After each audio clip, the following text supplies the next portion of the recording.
Hey, this is Paul Blough. It's time for another 5x5. Today I'm joined with my good friend Jeff Lovett, and we're going to be talking about how to get testimonies online in the various different sources.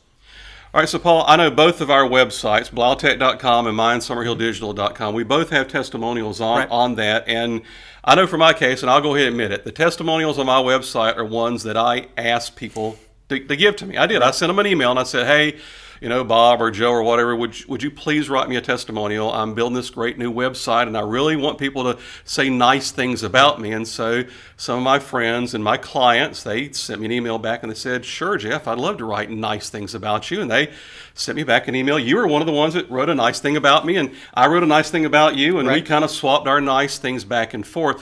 That's one way to get testimonials, and I guess probably most businesses do that.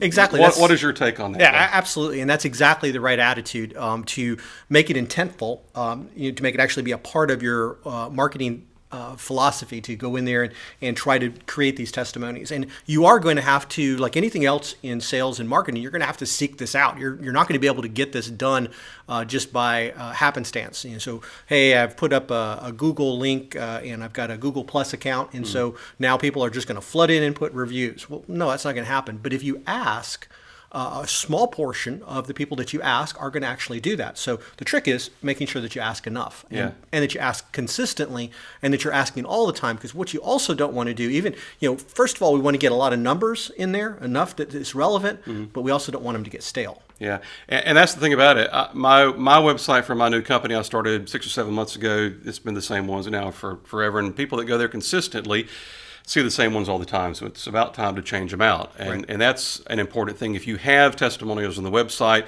you need to change them out fairly regularly. How often would you suggest? Well, I think it's an ongoing process. I think you've got to do it all the time, and so it's not a matter of changing them out. I think it's adding to them, because what you want to do is the cumulative effect. And so depending on the type of business that you have, maybe if it's a retail business like a restaurant, you may want 50 or more kind of as a minimum entry point, so that somebody goes there and they're able to see very quickly that, there are a lot of people that go to this restaurant and they're all giving it good reviews. And something we should talk about in just a minute about is how you handle somebody who gives you a bad review. Now, we're very fortunate in that the reviews that we've accumulated are all real positive. And there's some strategies in doing that. For instance, we have more Facebook reviews than we do anywhere else. And that's because it's extremely easy to review somebody on Facebook. The other one that we play heavy onto is Google+. Google, being the search engine, factors in any of their products pretty highly when they're doing any type of results. So like if somebody were to search for Blough Tech or Summerhill Studios, what they're going to do is they type that into Google, they're going to get a link over on the right-hand side that's going to show the Google Plus reviews. And so that's going to be right at the top of everybody's page. And there's like the thing with 4 stars, 5 stars, exactly. And it even has a thing where it asks you to write a review right there. Absolutely. And the tricky piece to this is that they have to be a member of Google Plus to really be able to take advantage of that and do the review. And that's why some people won't do that. Most people have a Facebook account, and so that's why it's easier for us. We have a lot more Facebook reviews than we do Google Plus, but you want to be intentful of trying to get people. And in some cases, what you may even need to do is show them how to get a Google Plus account so that they can do this. Now, I know that a lot of people write things about both of our companies and about both of us personally on Facebook. Is it ethical if someone writes a nice thing about me or my company in a Facebook comment for me to grab that and put it on my website? Yeah, I think so. I do think that you want to be conscientious about that, and most of the time the best policy is to just ask permission. And so what we'll do is sometimes we still get a really great referral or a really great testimonial that'll just come in via email, or even sometimes just from an on-site visit.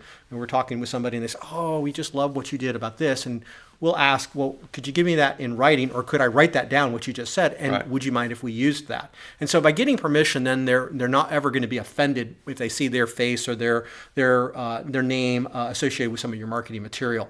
And with us, it's very important for us to maintain that ongoing relationship with our clients, so we always want to have permission when we're doing those things. Yeah, and I think if you are going to use testimonials online, you want to make sure they're not generic. And I see testimonials online a lot of times where I kind of get the impression that people are making it up. Because it says Bob L. or Linda S. And I've read a lot about this. If you're going to use a testimonial online, really use the person's name. Yeah. First name, last name, and an actual city where they're from, if you can, or a company name, because then we know it's authentic. Right, and I think that you're absolutely right. You're looking for authenticity. I know that when I'm looking at a new product or a service, that I am looking at the reviews myself, and I'm trying to figure out what kind of a company is this, and is it somebody that I want to partner with. But I think you can take that example and you go to one of the best companies to really incorporate this into their architecture, and that's Amazon. And every Amazon product has a review rating to that. But there are companies out there that actually will help you to elevate your reviews. And they do it artificially. And then you also can tell sometimes when you look at those reviews, these were not written by real people. Right. These are just glowing reviews of, it's the greatest product that's ever been made, and that's not true. And that's called a black hat review. And actually that is an industry that people overseas write them.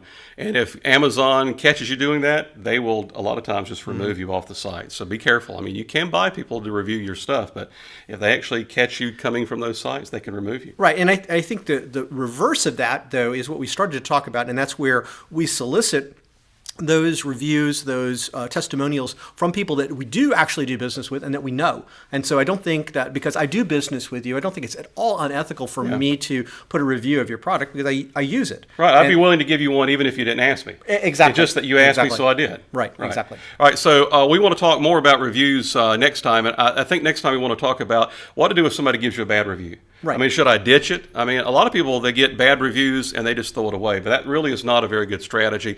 And also how to find out what people are saying about you, because I know you use a great program.